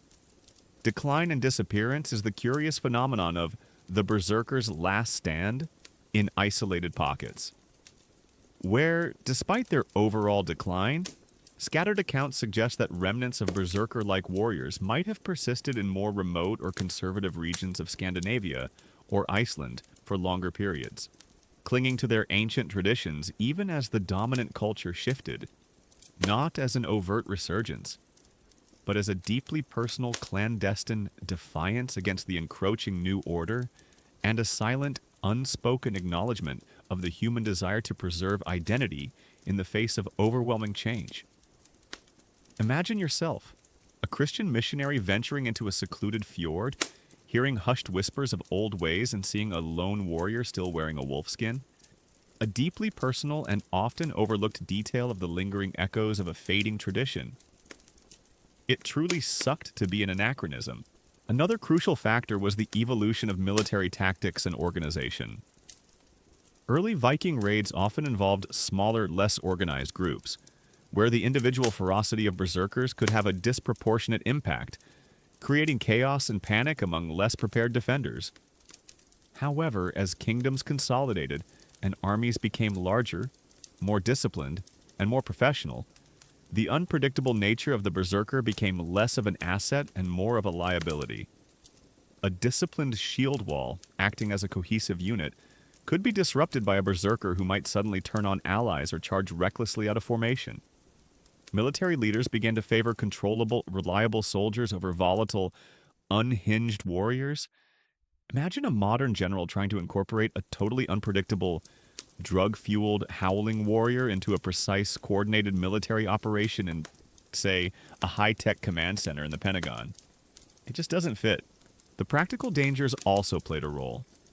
While berserkers were terrifyingly effective, their disregard for pain and armor a risky choice. As we noted in Bearskin Warriors in Chapter 4, also made them highly vulnerable once their frenzy subsided, or if they encountered a disciplined opponent who could exploit their recklessness. Their intense short bursts of energy and their severe post-frenzy exhaustion, as we explored in Life After Rage in Chapter 6, were not sustainable for prolonged campaigns or siege warfare. Historians still widely debate the degree to which state prohibitions or legal measures actively suppressed berserker practices, versus a more gradual cultural and military obsolescence driven by changing societal values and the professionalization of armies. Finally, the very nature of their psychological and physical toll likely contributed to their decline. As we discussed, repeated entry into the berserkergang would have been incredibly draining and potentially damaging to the body and mind. It's plausible that fewer individuals were willing or able to sustain such a demanding and dangerous warrior lifestyle over generations, especially as the rewards booty from raids became less reliable or the social stigma increased. By the time the Viking Age truly ended around the 11th century, the berserker, if they still existed, were rare. Their legend persisted in the sagas, transformed from a terrifying contemporary reality into a symbol of a wilder, more primal past. They became the stuff of myth and folklore, their memory preserved in the very stories that once celebrated their brutal prowess. The berserker's end.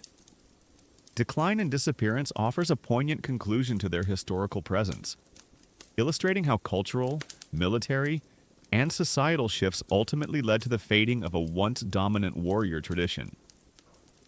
It highlights that even the most extreme forms of human behavior are shaped and ultimately superseded by the relentless currents of historical change.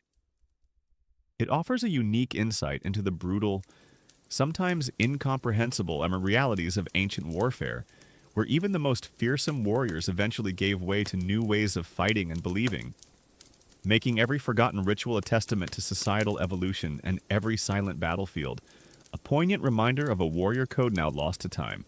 As you drift off to sleep tonight, perhaps feeling the quiet comfort of your own safe, warm bed, your profound appreciation for the forces of change that shape societies, and the secure knowledge that extreme, battle-induced madness has largely receded into the annals of history.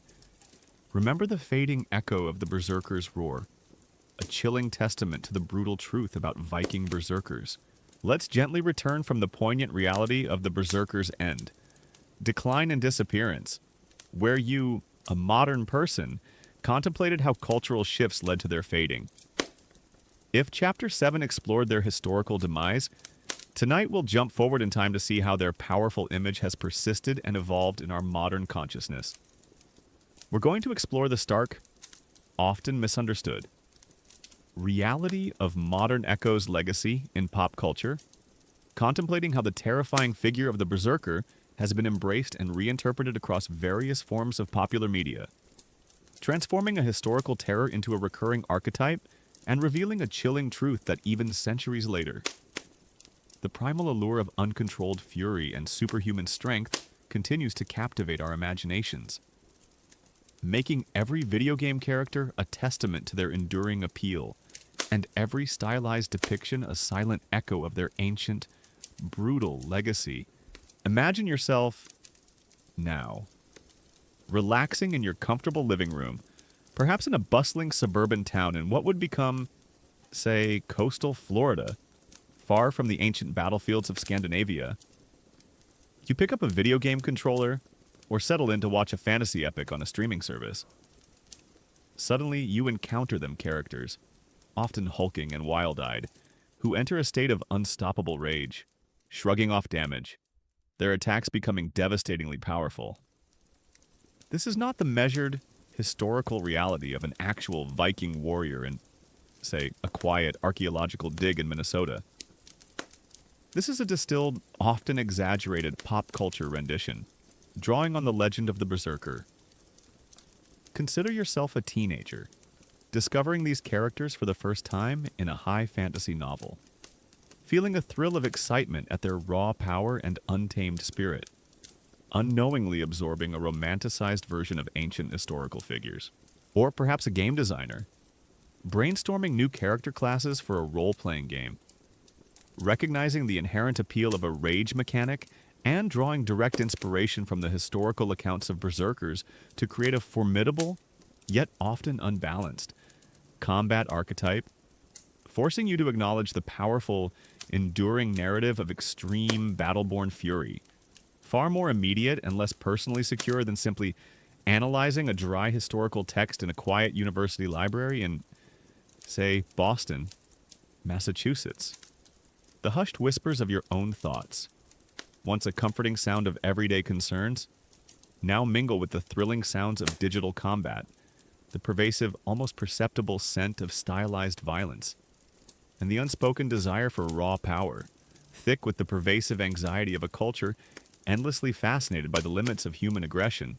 This is the pervasive, often captivating, reality of modern Echo's legacy in pop culture, where the very essence of a historical terror has been repackaged and reinterpreted for entertainment, transforming an ancient warrior into a profound, often misunderstood archetype, and revealing a chilling truth that even centuries later, the primal allure of uncontrolled fury and superhuman strength continues to captivate our imaginations, making every video game character a testament to their enduring appeal and every stylized depiction a silent echo of their ancient, brutal legacy. We've traced the berserkers' journey from terrifying battlefield reality to their historical decline.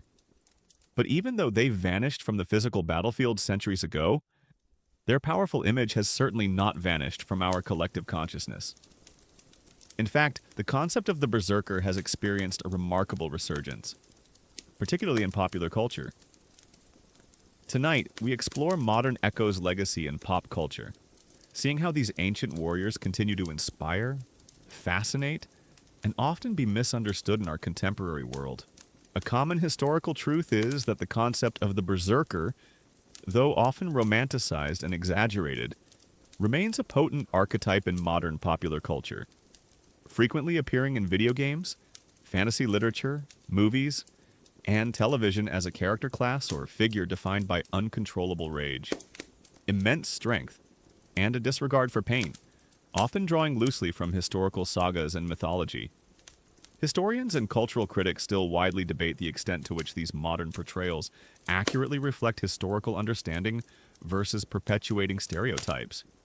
and whether the focus on brute strength overshadows the more complex psychological and ritualistic aspects of the historical berserker.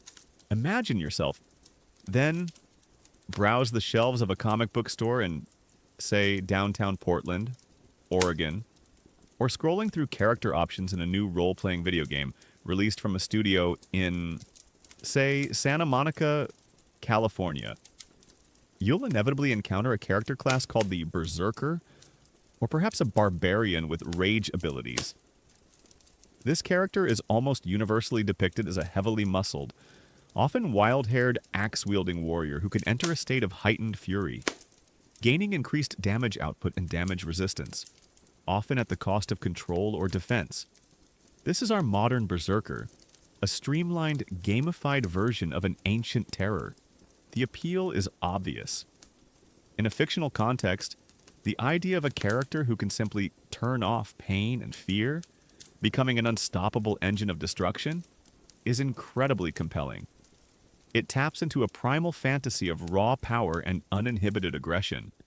Think of iconic video game characters or fantasy archetypes, the rage mechanic in numerous RPGs, the hulking, uncontrollable warriors in strategy games, or even certain superhero characters who gain strength through anger.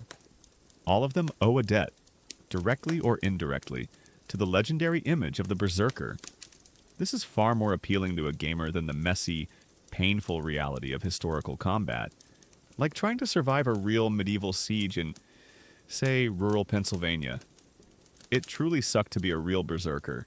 A fascinating yet rarely discussed detail about modern Echo's legacy in pop culture is the curious phenomenon of the berserker name's modern reappropriation, where, beyond just the archetype, the actual word berserker has been adopted into various modern contexts, from sports team mascots and brand names to military unit nicknames and even psychological terms, often to connote aggressive, unstoppable force or wild determination, not as an overt historical lesson, but as a deeply personal, clandestine appropriation of a powerful ancient symbol and a silent, unspoken acknowledgement of the human desire to imbue modern endeavors with the primal energy of the past.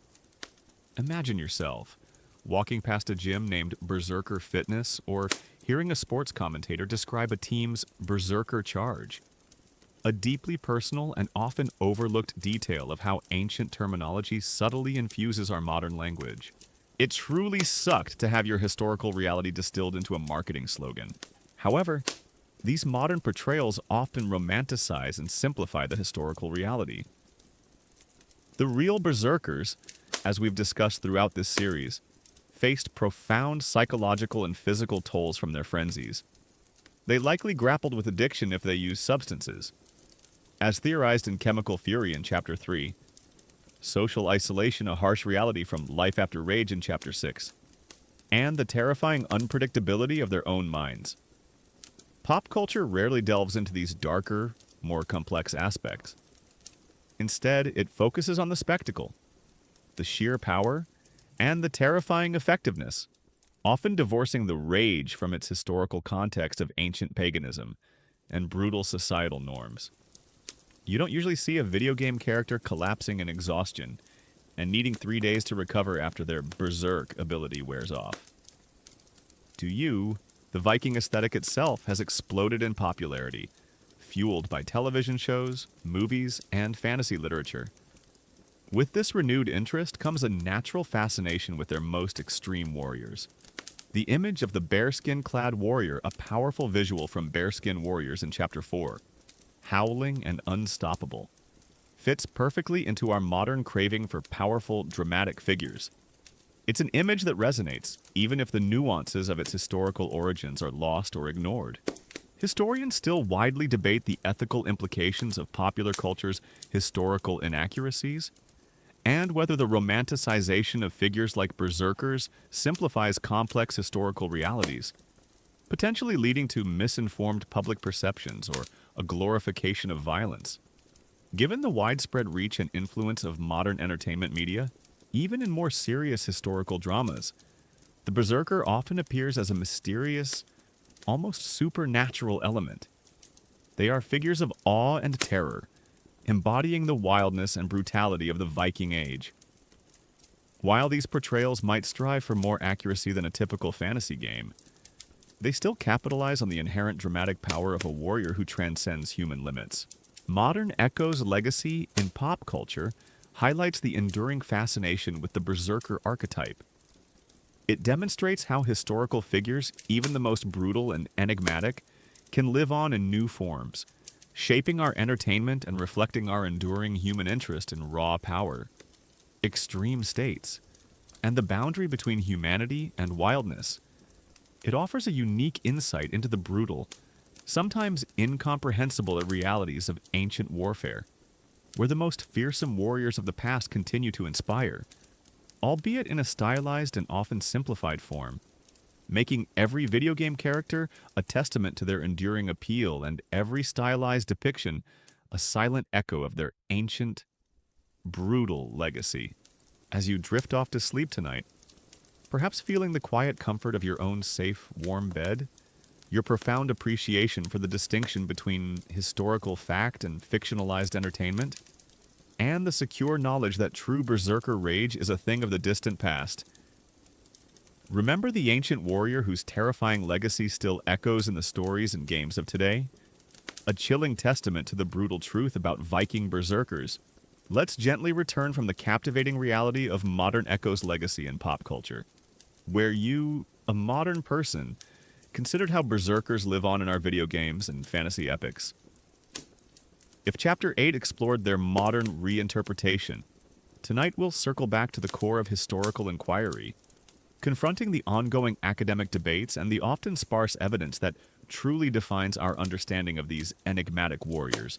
We're going to explore the stark, often frustrating, reality of the unraveling mystery, debates and evidence contemplating how historians and archaeologists piece together fragments of sagas, limited artifacts, and scientific theories to reconstruct the lives of individuals whose very existence blurs the line between myth and reality. Transforming historical study into a profound, often speculative detective story and revealing a chilling truth that even centuries later, the ultimate nature of the berserker remains tantalizingly out of reach, making every new discovery a testament to scholarly persistence and every unanswered question a silent reminder of history's enduring, impenetrable veil. Imagine yourself now, a dedicated scholar poring over ancient texts in a hushed university archive, perhaps in a quiet, ivy-covered building in what would become, say, New Haven, Connecticut, far from the dramatic narratives and simplified portrayals of popular culture. The flickering lamplight casts long shadows over crumbling manuscripts, each word a potential clue, each ambiguity a frustrating puzzle. You're not just reading stories, you're critically dissecting them, trying to discern fact from legend, seeking the elusive truth behind the terrifying tales of berserkers. This is not the immediate gratification of a Google search in, say, a modern office building in Mountain View, California. This is slow, meticulous, often inconclusive detective work, spanning centuries of interpretation. Consider yourself a skeptical archaeologist, carefully sifting through the soil of a Viking burial site, hoping to find a definitive artifact that points to berserker rituals, yet constantly confronting the frustrating absence of clear evidence, forcing you to acknowledge the profound limitations of historical reconstruction. Or perhaps a linguist, meticulously analyzing old Norse sagas, attempting to pinpoint the precise meanings of ancient words and phrases related to berserkergang. Recognizing that subtle shifts in translation can dramatically alter our understanding of their mental state or practices, making every interpretative choice a weighty decision, far more immediate and less personally secure than simply summarizing a topic from a pre-written encyclopedia entry in a comfortable home office in, say, suburban Raleigh, North Carolina. The hushed whispers of scholarly debate, once a comforting sound of intellectual inquiry, now mingle with the chilling sounds of unanswered questions, the pervasive, almost imperceptible scent of ancient parchment, and the unspoken dread of inevitable. Lingering uncertainty, thick with the pervasive anxiety of a mind grappling with a historical enigma that resists easy answers. This is the pervasive, often frustrating reality of the unraveling mystery debates and evidence, where the very essence of historical inquiry is not about definitive pronouncements, but about cautious interpretation and enduring uncertainty, transforming a fascinating legend into a profound, often speculative academic puzzle, and revealing a chilling truth that even centuries later, the ultimate nature of the berserker remains tantalizingly out of reach, making every new discovery a testament to scholarly persistence and every unanswered question a silent reminder of history's enduring, impenetrable veil. We've sailed through the berserkers' legend, from their battlefield fury to their modern echoes. But how much of what we've discussed is hard fact, and how much is speculation tonight? We peel back the layers of myth and popular reinterpretation to delve into the unraveling mystery debates and evidence, exploring how historians and archaeologists grapple with the limited and often ambiguous sources to reconstruct the brutal truth about Viking berserkers. It truly sucked to be a medieval historian trying to definitively prove anything back then. And it still does today. A common historical truth is that much of our understanding of berserkers comes from later Icelandic sagas, which are literary sources that may contain embellishments, leading to ongoing scholarly debates about the precise historical reality of the berserker phenomenon, the frequency of their appearance, and the exact nature of their trance state. Given the scarcity of contemporary eyewitness accounts or definitive archaeological evidence, historians still widely debate the precise methodologies for discerning historical accuracy within saga literature, and whether combining textual analysis with archaeological findings can provide a more holistic, albeit still incomplete, picture of their practices. Imagine yourself, then, a modern historian, sitting in a quiet office, surrounded by books and digital archives, perhaps in a renowned university in what would become, say, Cambridge, Massachusetts. Your task is to understand the berserker. Your primary sources are the Icelandic sagas, sprawling narratives written down centuries after the Viking Age, often in the 13th and 14th centuries. These sagas are rich with details about Viking life, including descriptions of berserkers. They tell us of their shield biting, their immunity to iron, their animalistic howls, and their post-frenzy exhaustion, as we recalled from Unleashing the Beast in Chapter 2 and Life After Rage in Chapter 6. However, here's where the mystery truly unravels. The sagas are literary works. They were written to entertain, to teach moral lessons, and to celebrate ancestral heroes. They are not objective historical documents in the modern sense, like a detailed military report from, say, the Pentagon in Washington, D.C. This means that elements within them could be embellished, exaggerated, or even entirely fictionalized for dramatic effect. How much of the berserkers' superhuman abilities, for example, were real? And how much was poetic license to emphasize their fearsome reputation? This is a constant challenge for scholars separating the gold of historical truth from the dross of literary flourish.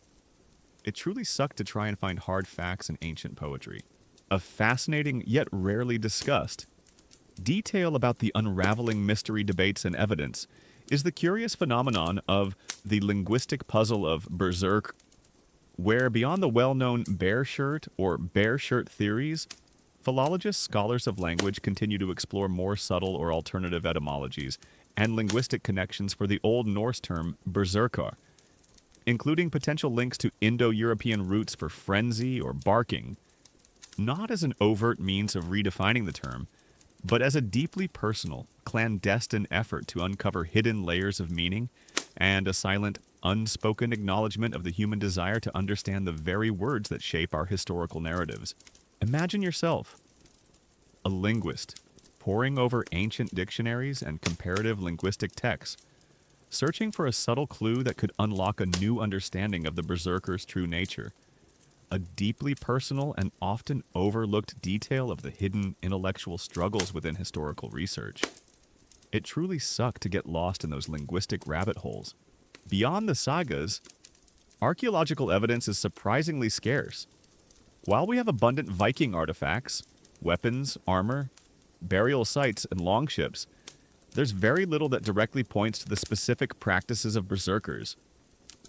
We don't find definitive evidence of mushroom consumption, a theory we explored in Chemical Fury in Chapter 3. Nor do we find specialized berserker graves or artifacts that uniquely identify them beyond what might be common for any fierce warrior. Some scholars point to specific amulets or ritualistic objects, but their connection to berserkergang remains largely interpretive. This lack of concrete physical evidence means historians often have to rely on inference and cross-disciplinary analysis. The academic debates surrounding berserkers are robust and ongoing. Key questions include, was the berserkergang a psychological phenomenon?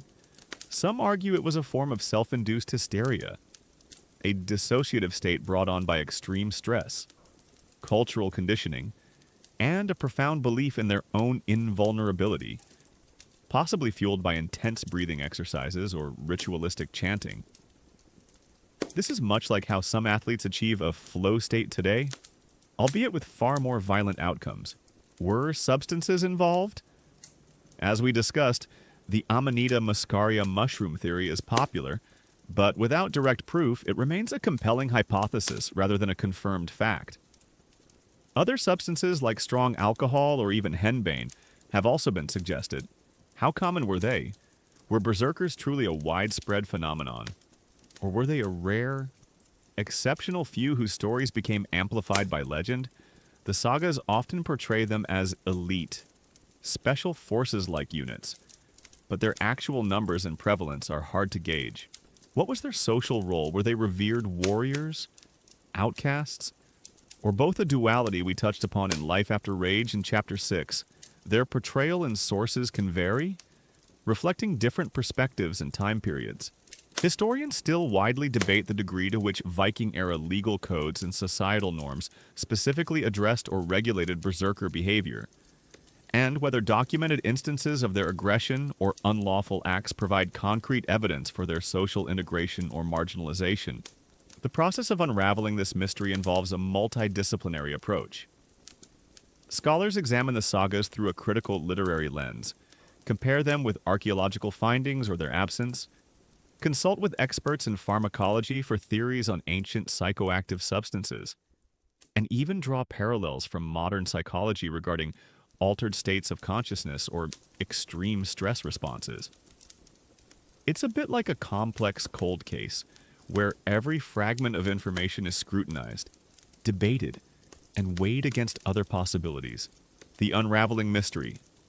Debates and evidence brings us face to face with the inherent challenges of historical inquiry. It highlights that our understanding of fascinating figures like the berserkers is not a static, definitive truth, but a dynamic, evolving interpretation based on limited, often ambiguous, evidence. It offers a unique insight into the brutal, sometimes incomprehensible realities of ancient warfare, where the ultimate nature of the berserker remains tantalizingly out of reach, making every new discovery a testament to scholarly persistence and every unanswered question a silent reminder of history's enduring, impenetrable veil. As you drift off to sleep tonight, perhaps feeling the quiet comfort of your own safe, warm bed, your profound appreciation for the rigorous methods of modern historical research, and the secure knowledge that, while some mysteries endure, the pursuit of knowledge continues. Remember the scholars, poring over ancient texts and digging through forgotten earth, a chilling testament to the brutal truth about Viking berserkers.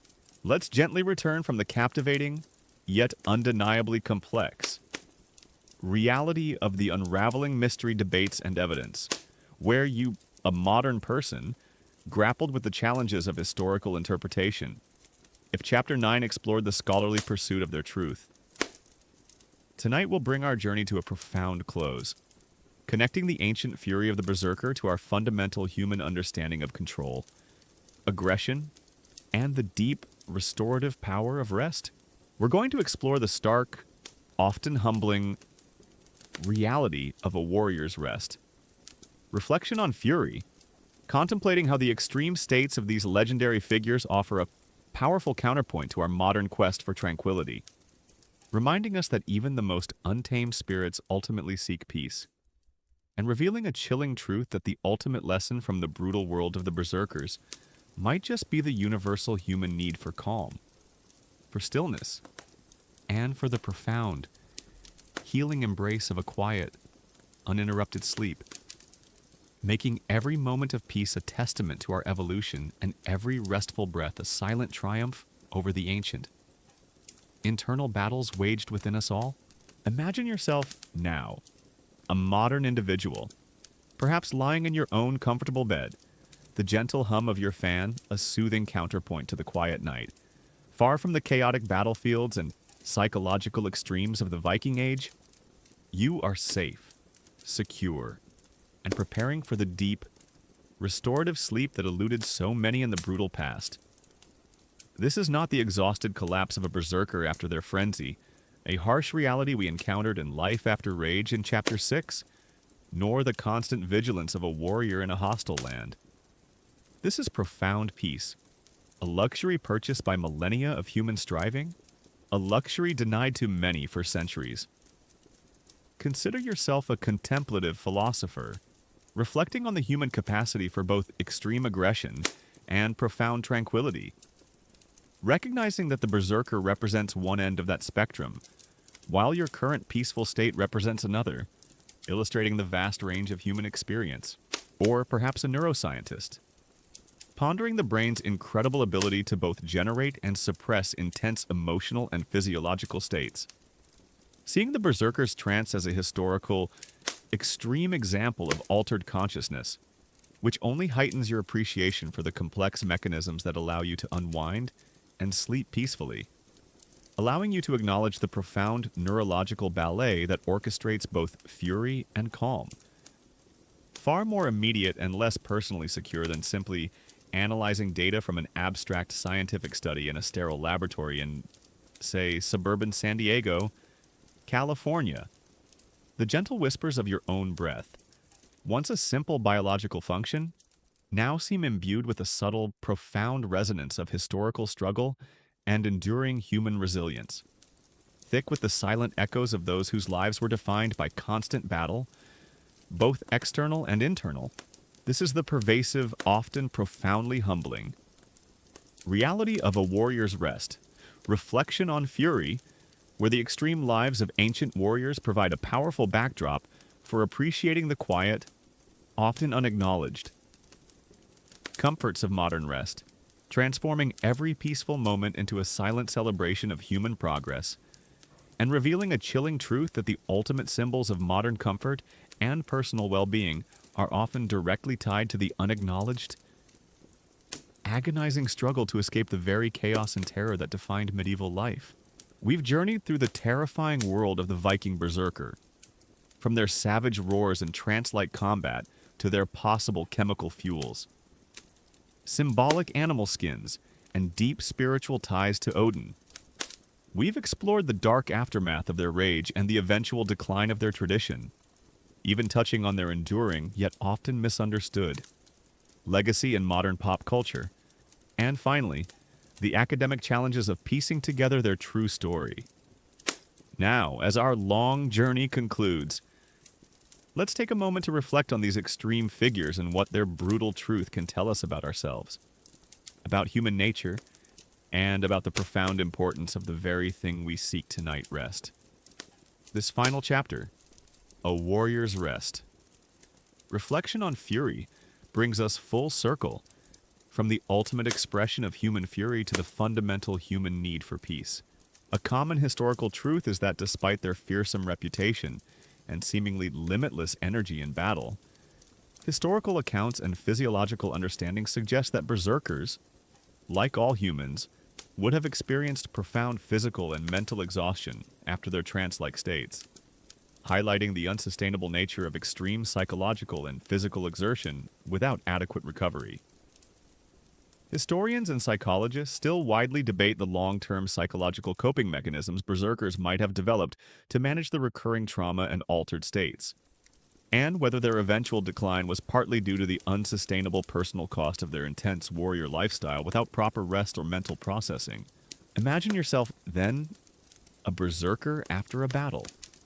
The sagas describe them as utterly drained, collapsing, sometimes needing days to recover.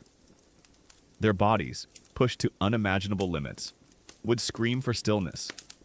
Their minds, warped by rage or trance, would yearn for clarity. This profound need for rest, for recovery, is a universal human truth, one that even the most fearsome warrior could not escape. It's the ultimate counterpoint to their fury. Their intense exertions underscore the very necessity of deep, restorative sleep. Imagine trying to sustain that level of intense, uncontrolled aggression day after day without proper rest. It's impossible. It truly sucked to be that exhausted. The berserkers, in their extreme existence, force us to confront the limits of human endurance and the profound importance of what we often take for granted peace. Their lives were a constant negotiation with chaos, external battle, internal rage, and the societal unpredictability that came with their unique abilities. A struggle we explored in Life After Rage in Chapter 6. For them, true, undisturbed rest was likely a fleeting luxury. A temporary reprieve from a life lived on the edge, a fascinating, yet rarely discussed, detail about a warrior's rest reflection on fury is the curious phenomenon of the cultural valorization of exhaustion, where, but within some ancient warrior cultures, the visible signs of extreme physical and mental exhaustion after battle, including the berserkers' post-frenzy collapse, were not seen as weaknesses but as deeply personal. Clandestine badges of honor, tangible proof of their commitment and the ferocity of their efforts, transforming a mundane physiological consequence into a poignant, almost desperate display of martial virtue and a silent, unspoken acknowledgement of the human desire to seek validation, even in moments of profound vulnerability. Imagine yourself a young Viking warrior, observing an exhausted berserker after a raid, feeling a sense of awe at their utter depletion, a deeply personal and often overlooked detail of the hidden social dynamics of martial achievement. It truly sucked to be so completely spent, but also to be seen as a hero for it. Consider the contrast between their world and ours. We live in an age where sleep is often viewed as a commodity, something to be optimized, or even sacrificed for productivity. But the Berserker's story reminds us that rest is not just a biological necessity. It's a profound psychological and physical imperative. Without it, the body breaks, the mind unravels, and even the strongest warrior becomes vulnerable. Their existence, unpushed to the brink of human capacity, highlights the fragility of our own systems and the critical role of recuperation. It's a far cry from the controlled, monitored recovery protocols of a modern Olympic athlete in, say, a state-of-the-art training facility in Colorado Springs. Colorado. Furthermore, the Berserker's fury reminds us of the human capacity for extreme aggression, a primal force that still exists within us, albeit usually tamed by societal norms and modern understanding. Their story serves as a historical mirror, reflecting the raw, untamed aspects of humanity. But it also subtly reminds us of the profound peace that comes when those forces are at rest. The deepest calm follows the greatest storm. Historians and evolutionary psychologists still widely debate the precise evolutionary advantages or disadvantages of extreme, trance-like aggression in early human warfare, and whether the physiological and psychological costs outweighed the immediate tactical benefits, given the long-term survival implications for individuals and groups. So, as we conclude our journey into the brutal truth about Viking berserkers, let their extreme lives serve as a backdrop against which to truly appreciate your own moment of peace. The comfort of your bed, the silence of the night, the profound simplicity of closing your eyes and drifting into sleep. These are not small things. They are the hard-won victories of human progress, the culmination of centuries of struggle against chaos, discomfort, and disease. Every breath you take tonight, every moment of stillness, is a profound farewell to the constant vigilance, the aching muscles, and the restless minds of those ancient warriors. Their legacy isn't just in the terrifying myths, it's in the quiet appreciation we gain for the calm that they rarely knew. A warrior's rest reflection on fury allows us to end our exploration on a note of profound gratitude. It connects the ancient fury of the berserker to our fundamental human understanding of control, aggression, and the deep, restorative power of rest. It highlights that the ultimate lesson from their brutal world might just be the universal human need for calm, for stillness, and for the profound, healing embrace of a quiet, uninterrupted sleep. May your sleep be deep and undisturbed tonight, a true warrior's rest, earned not through battle, but through the simple, profound act of letting go and finding peace.